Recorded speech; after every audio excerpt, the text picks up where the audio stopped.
Kanina po, nakwento nyo na wala kayong baon dati. Naranasan nyo nga po yun nung grade school dahil sa nag-fail na business ng father ninyo. Yeah.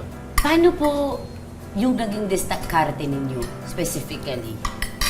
Anong mga ginawa nyo para magkaroon kayo ng pocket money? Ang unang ginawa ko kasi nagbenta ako.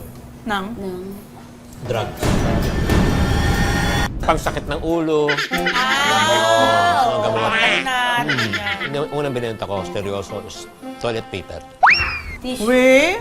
Saan po Sa kayo TikTok? nagbebenta? Hindi, wala pang Wala TikTok pang noon. Ano ka? yun, tissue. Oo, si mama nagbebenta ng wholesale. Ako nagbebenta ng retail. Yung wholesale, family income. Retail, personal income ko yun. From toilet paper, I sold pants, I sold shoes, I sold shirt. Naging damit. O hindi, lahat nabenta ko na talaga. Paano po kayo pumipili noon ng ibebenta ninyo? Ay kailangan syempre number one, yung gusto mo yung produkto, naniniwala ka sa produkto. Kaya ang lakas kong magbenta talaga.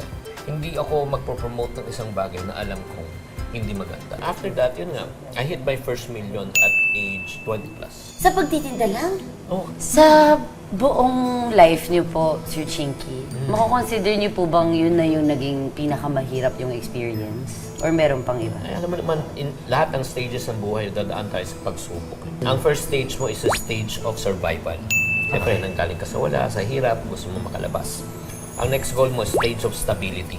Mapakain mo yung pamilya mo, wala kang problema. Wala Magkaroon kang... ng sistema. Oo. Pagkatapos na naging stable ka na, ang next stage ng tao, success. Pang-apat? Pero yung pang-apat, yun ang pinakamahalaga. Ano Kasi po? may mga iba na napapako doon.